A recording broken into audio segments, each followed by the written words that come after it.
In the shadowed corridors of the Palazzo Vecchio, where whispers carried more weight than proclamations and a raised eyebrow could topple kingdoms, there lived a truth that few dared to acknowledge: the most devastating victories are won in absolute silence. This is not the silence of the meek, but the calculated quiet of those who understand that words are merely the crude instruments of the desperate, while true power flows through channels invisible to the untrained eye. The morning mist clung to the Arno River like secrets to a statesman's lips as Lorenzo de' Medici made his way through the narrow streets of Florence. He carried no sword, bore no banner, and spoke to no crowds, yet his very presence shifted the city's pulse. Citizens bowed not because they were commanded to, but because something indefinable in his bearing demanded it. This was the first lesson of silent influence. True authority announces itself without announcement. In the grand theater of human ambition, most players strut and fret their hour upon the stage, their words echoing hollow in chambers of power while their intentions broadcast themselves like church bells at dawn. But there existed then, as there exists now, a different breed of individual, one who understood that the art of influence requires the destruction of one's weaker self, that version of being that craves validation, fears judgment, and mistakes noise for substance. The prince observed this phenomenon with the cold precision of a surgeon examining a cadaver. He noted how those who spoke loudest often wielded the least actual power, how those who threatened most openly had the fewest genuine options, and how those who demanded respect through volume inevitably found themselves commanding only echoes.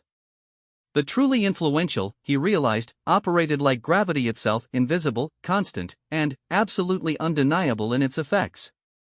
Consider the merchant Antonio Rossini, whose financial empire stretched from the Mediterranean to the Baltic Sea, yet whose name never appeared on any document of significance. He maintained a modest villa, dressed simply, and, when he did speak, it was in soft tones that forced others to lean in, to pay attention not because he commanded it, but because scarcity breeds value. When lesser merchants boasted of their wealth with gilded carriages and jeweled fingers, Antonio's power grew in inverse proportion to his display.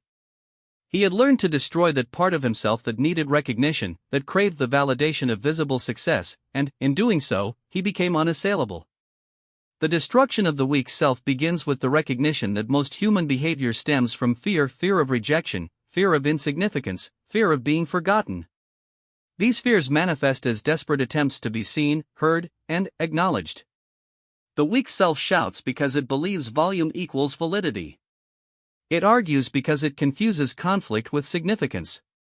It seeks to win every battle because it cannot distinguish between wars worth fighting and mere skirmishes that drain resources while accomplishing nothing of substance. In the court of Duke Cesare Borgia, this principle played out daily like a masterclass in human psychology. New courtiers would arrive bristling with ambition, eager to make their mark through clever speeches and bold proclamations. They would challenge established nobles to debates, seek audience with the Duke at every opportunity, and parade their accomplishments like peacocks displaying their plumage. Yet within months, these same men would find themselves marginalized, their influence waning as quickly as morning frost under the sun. Meanwhile, the Duke's most trusted advisor, a man named Sebastiano, rarely spoke above a whisper. When he did enter a room, conversations didn't stop, they shifted, subtly, imperceptibly, like iron filings aligning to a magnet. He never argued with anyone, never contradicted publicly, never sought to prove himself superior through debate. Instead, he observed, listened, and understood. When he finally did speak, it was with such precision and insight that his words carried the weight of absolute authority. He had systematically destroyed every aspect of his character that needed to be right, that craved recognition, that feared being overlooked. In its place, he had cultivated something far more powerful: the ability to influence without effort. This transformation requires what can only be described as a kind of ego death, not the annihilation of self, but the strategic dismantling of those aspects of personality that create weakness. The weak self is reactive, defensive, and, ultimately, predictable. It responds to provocations, rises to bait, and expends energy on battles that serve no greater purpose. The transformed individual, having shed these limitations, becomes like water, taking the shape of any container while maintaining its essential nature, flowing around obstacles rather than crashing against them, and, always, inevitably, finding the lowest point where it can exert maximum influence with minimum resistance.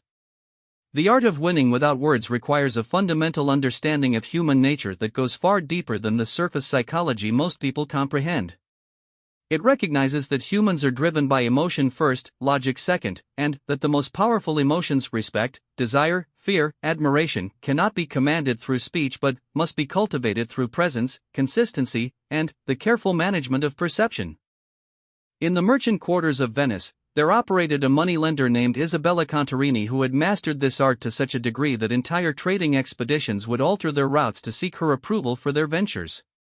She never advertised her services, never proclaimed her expertise, and never argued with clients about terms.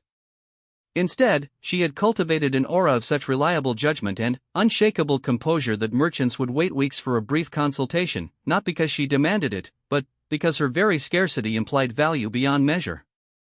When a client approached her with a proposal, she would listen in complete silence, her dark eyes never leaving their face. She would ask few questions, each one precise and revealing. Her decisions, when they came, were delivered in a calm, measured tone that brooked no argument, not through force, but through the absolute confidence of someone who had never been wrong about such matters. Those who attempted to negotiate or plead found themselves speaking to a polite but immovable presence, like waves breaking against a cliff. Eventually, they would either accept her terms or seek services elsewhere, but they never forgot the encounter. Isabella understood that the weak self seeks to convince, to persuade, to win others over through argument and presentation. The transformed self simply exists at such a level of competence and composure that others naturally seek to align themselves with it.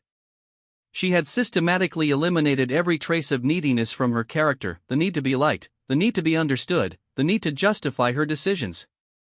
In doing so, she had become a gravitational force in the commercial world of Venice.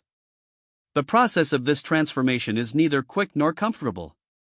It requires the honest examination of one's motivations, the identification of personal weaknesses, and the disciplined elimination of self-defeating behaviors.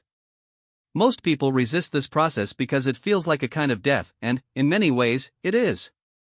The death of the ego that requires constant feeding, the death of the identity that depends on external validation, the death of the self that measures worth through the reactions of others.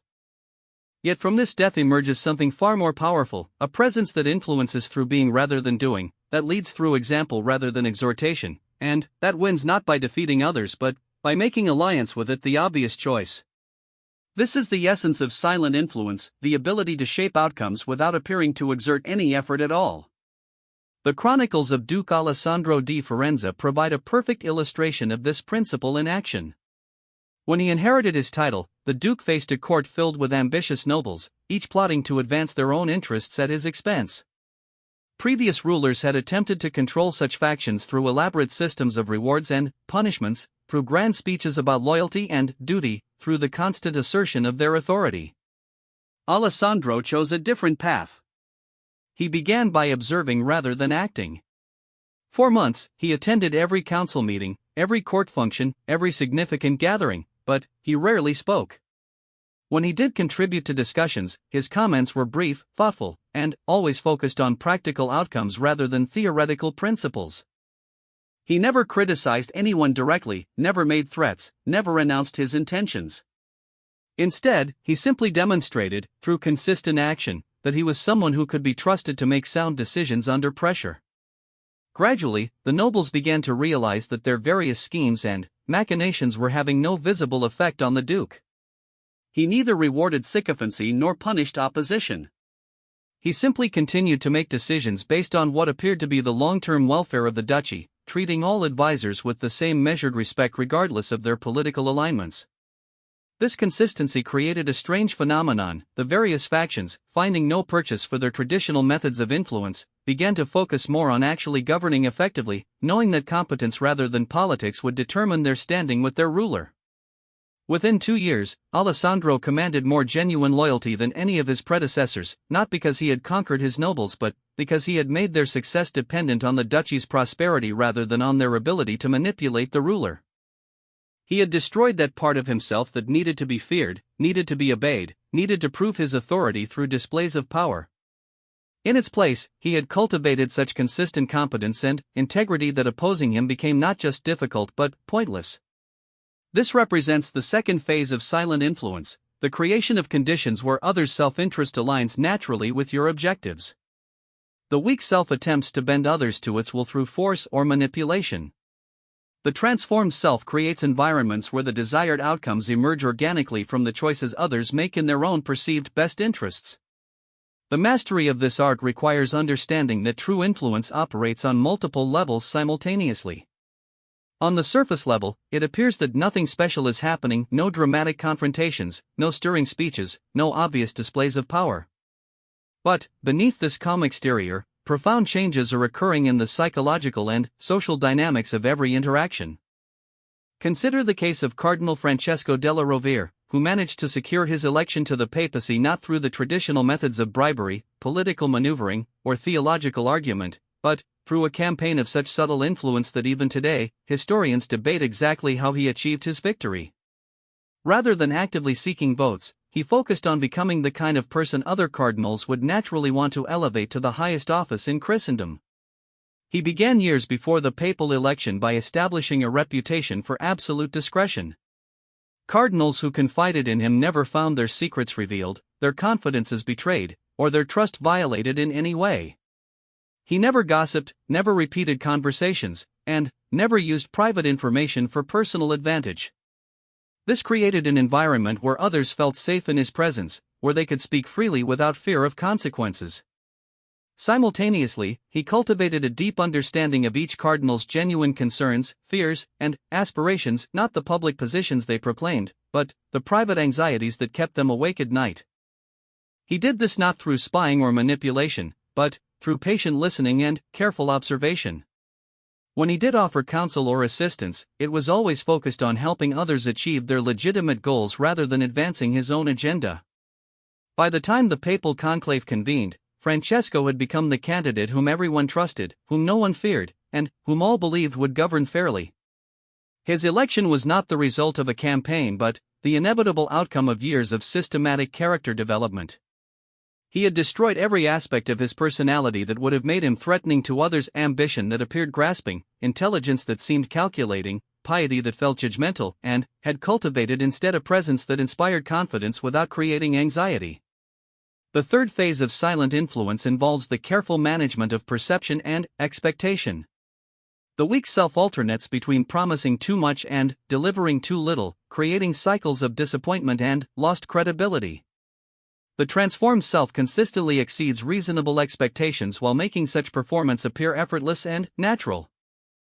This principle was perfectly exemplified by the legendary General Gonzalo Fernández de Córdoba, known as El Gran Capitán, whose military victories seemed to emerge from nowhere yet were actually the result of meticulous preparation and flawless execution.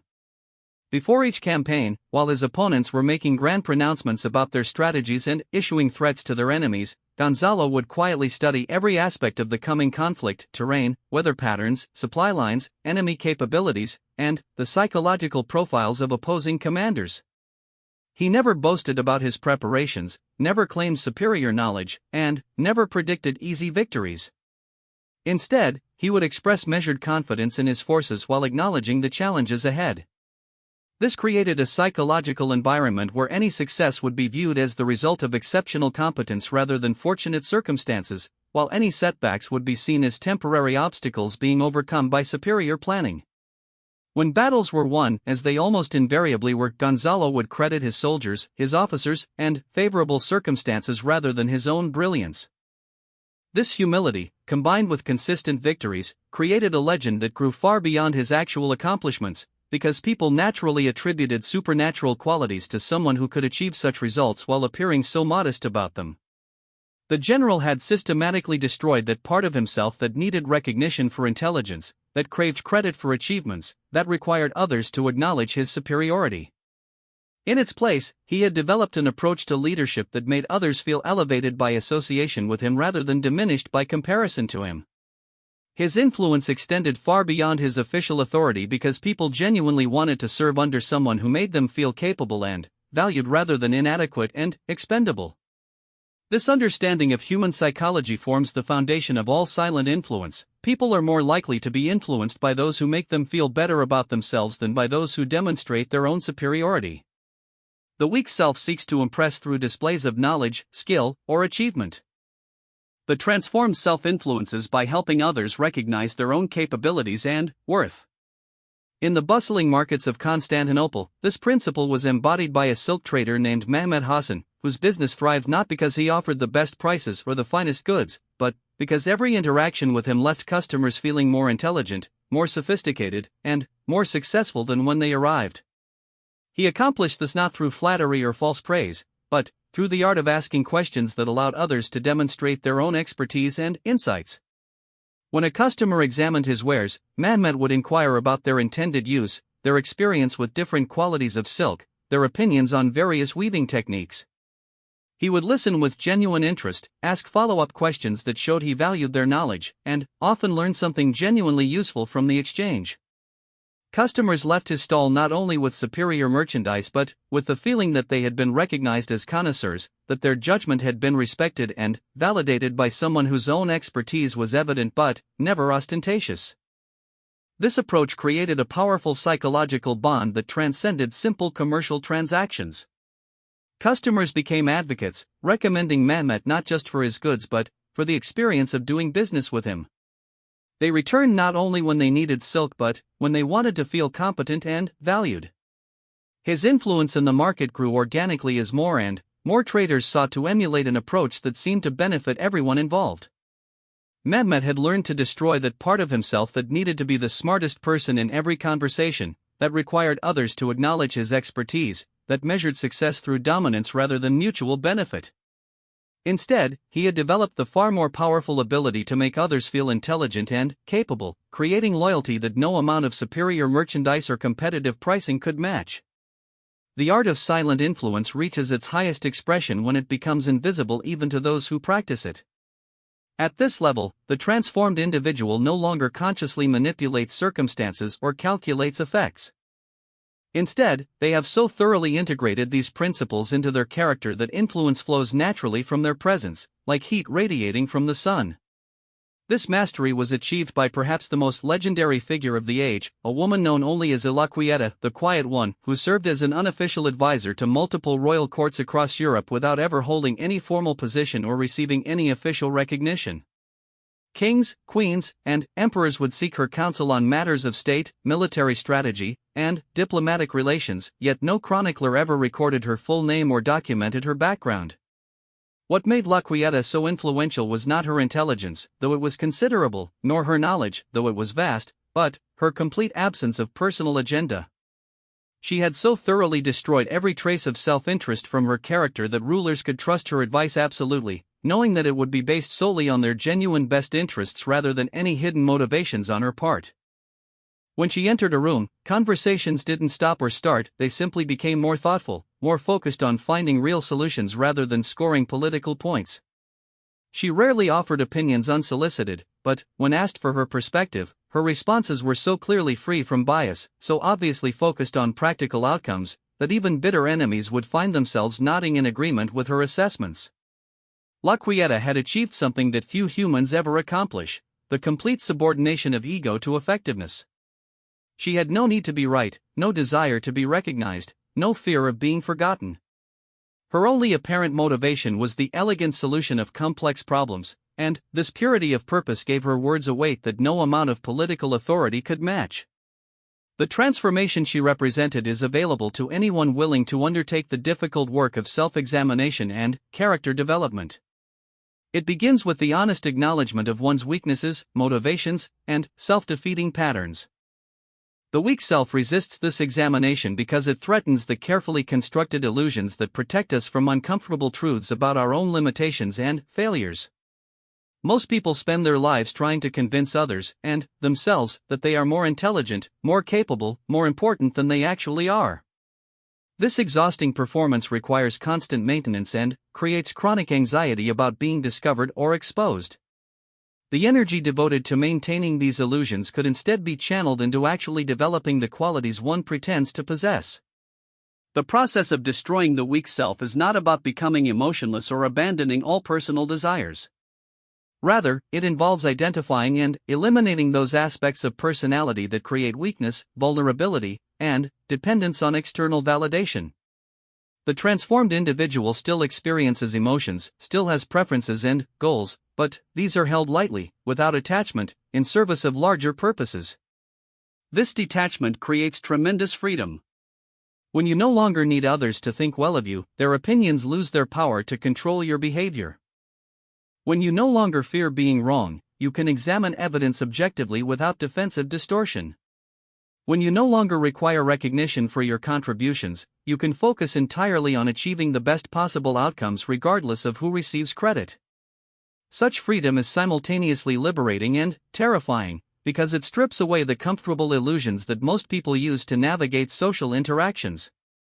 Without the familiar strategies of impression management, defensive justification, and competitive positioning, one must develop entirely new ways of relating to others and understanding one's place in the world. The rewards of this transformation, however, far exceed the costs. The individual who has successfully destroyed their weak self becomes genuinely unassailable, not because they are protected by external circumstances but because they have eliminated the internal weaknesses that others typically exploit. They cannot be manipulated through flattery because they do not crave admiration. They cannot be controlled through threats because they have already accepted the possibility of loss. They cannot be defeated through criticism because they do not depend on others' approval for their sense of worth. This invulnerability is not the product of hardness or callousness but of a fundamental shift in orientation from external to internal validation. The transformed individual evaluates their own actions against consistent principles rather than fluctuating social pressures. They seek to understand rather than to be understood, to contribute rather than to receive, to solve problems rather than to win arguments. Such individuals become natural centers of influence not because they seek power but because others recognize their reliability, competence, and integrity. In a world full of people pursuing their own narrow interests, someone who consistently acts in service of larger purposes stands out like a lighthouse in a storm.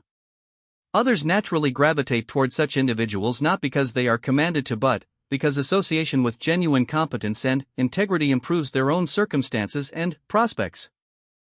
The city-state of Genoa provides a perfect historical example of these principles in action through the remarkable career of Andrea Doria, who managed to preserve his republic's independence during an era when most Italian cities were being absorbed by larger powers.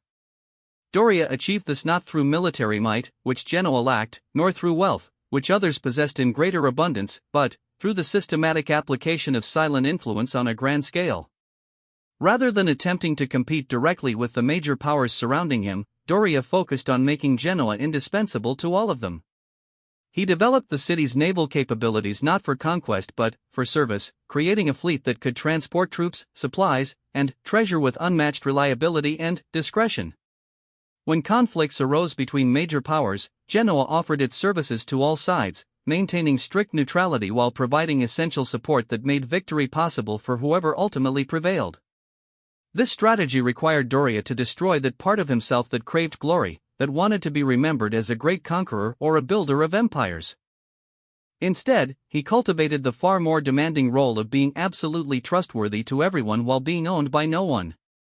He kept agreements even when breaking them would have been profitable, maintained confidentiality even when revelation would have been advantageous, and honored commitments even when circumstances changed to make them burdensome. Over time, this consistent integrity made Genoa's word more valuable than many nations' armies.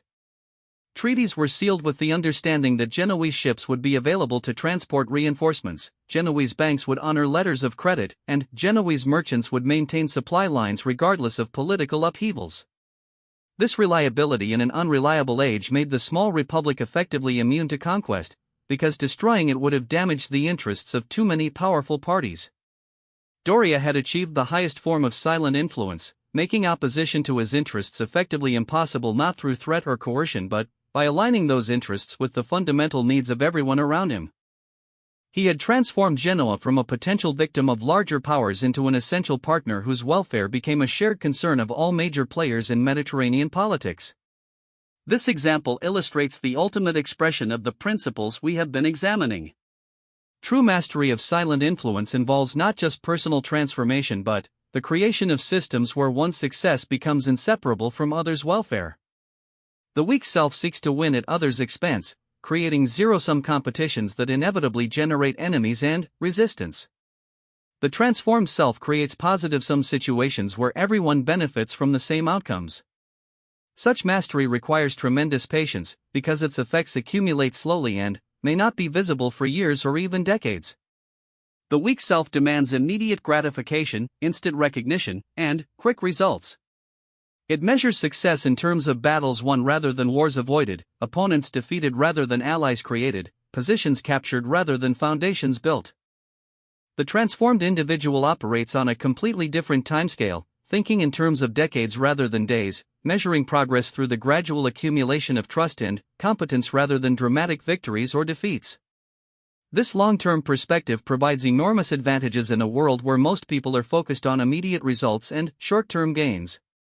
Consider the patient work of the Venetian diplomat Marco Grimani, who spent 30 years cultivating relationships throughout the Ottoman Empire, not for any immediate purpose but because he understood that Venice's future would depend on maintaining peaceful trade relations with its most powerful neighbor.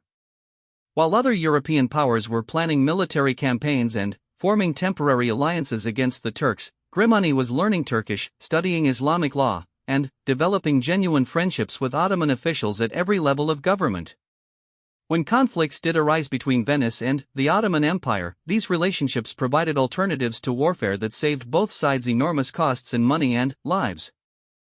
Treaties were negotiated through private conversations rather than public confrontations, misunderstandings were resolved through trusted intermediaries rather than military demonstrations, and trade disputes were settled through arbitration rather than economic warfare.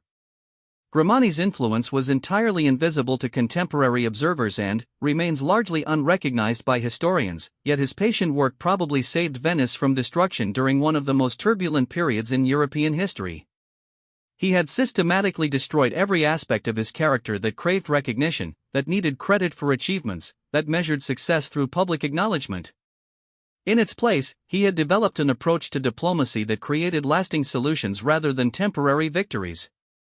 The final stage of this transformation involves transcending the very need for influence itself. The individual who has completely mastered these principles no longer seeks to influence others but simply exists at such a level of competence and integrity that influence flows naturally from their presence. They become like natural forces, gravity, magnetism, flowing water, that shape their environment without effort or intention. This state represents the complete destruction of the ego as commonly understood and its replacement with something that might be called pure functionality. The transformed individual no longer has opinions in the ordinary sense but only assessments based on evidence and logic. They no longer have preferences in the usual meaning but only commitments based on principles and purposes larger than themselves. Such individuals become almost mythical figures in their own lifetimes, not because they seek legendary status but because their consistent excellence in judgment and character creates effects that seem supernatural to ordinary observers. They appear to predict the future because they understand underlying patterns that others miss. They seem to read minds because they recognize motivations that others hide even from themselves. They appear to control events because they position themselves at points where small actions create large effects. The historical record suggests that perhaps a dozen individuals in any given century achieve this level of mastery, and their influence typically extends far beyond their apparent sphere of activity. They become the people that other influential people consult when facing their most difficult decisions, the individuals whose approval becomes more valuable than official recognition, the sources of wisdom that shape the thinking of entire generations without ever seeking such influence. This represents the ultimate expression of the principle that the man who destroys his weak self can never be destroyed by others. Such an individual has eliminated every weakness that enemies might exploit, every need that manipulators might leverage, every fear that could be used to control them. They have become functionally invulnerable not through external protections but through internal transformation. Yet this invulnerability is not the product of isolation or emotional deadness. The transformed individual often experiences deeper connections with others than those who are driven by ego and self-interest, because they can engage authentically without the constant calculations and defensive maneuvers that characterize most social interactions. They can afford to be genuinely interested in others' welfare because they no longer need to protect themselves from exploitation. This authentic engagement creates profound bonds that transcend ordinary friendship or alliance. Others recognize, perhaps unconsciously, that they are in the presence of someone who sees them clearly without judgment, who understands their motivations without condemnation, who accepts their limitations without disappointment.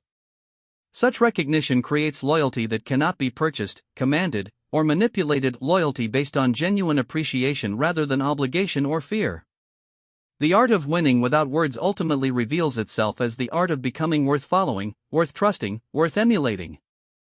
It requires the patient work of character development, the honest examination of one's own motivations and limitations, and the gradual elimination of every quality that creates weakness or dependence. This process cannot be rushed, cannot be faked, and cannot be abandoned partway through without losing all progress made. It demands the kind of sustained commitment to personal growth that most people are unwilling to make because it requires giving up comfortable illusions and familiar strategies in exchange for uncertain outcomes and difficult truths. Yet for those who persist in this work, the rewards extend far beyond personal advantage or social influence. They discover freedoms they never knew they lacked, capabilities they never knew they possessed, and connections with others deeper than they had imagined possible. They become individuals who can navigate any social environment with confidence, who can solve problems that others find impossible, and who can create positive change without the friction and resistance that typically accompany efforts at influence. Most importantly, they become unassailable not through any external protection but through the simple fact that they have systematically eliminated every internal weakness that others might exploit.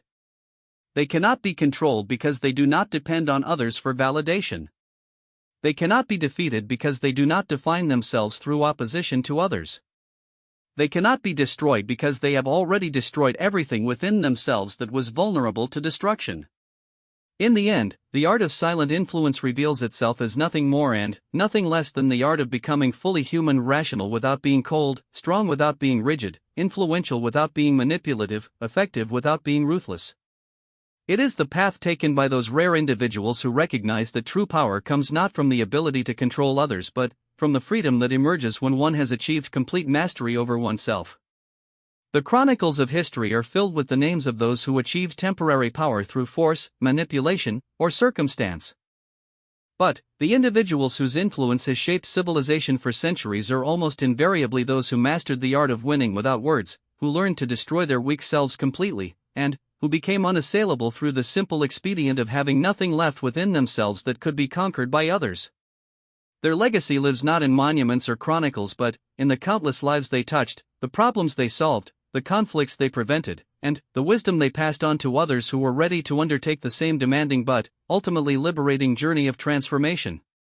They understood that true victory comes not from defeating enemies but from making enemies unnecessary, not from commanding others but from becoming worth following, not from taking power but from creating conditions where power flows naturally to those who can use it wisely. This is the ultimate teaching of Machiavelli's art, that the highest form of influence is exercised by those who no longer need to influence anyone, who have become so aligned with larger purposes and so free from personal weakness that others naturally seek to align themselves with such individuals' vision and direction. They win without words because they have become living embodiments of the principles they represent, and, in a world hungry for authentic leadership and genuine wisdom, such individuals become irresistible forces for positive change.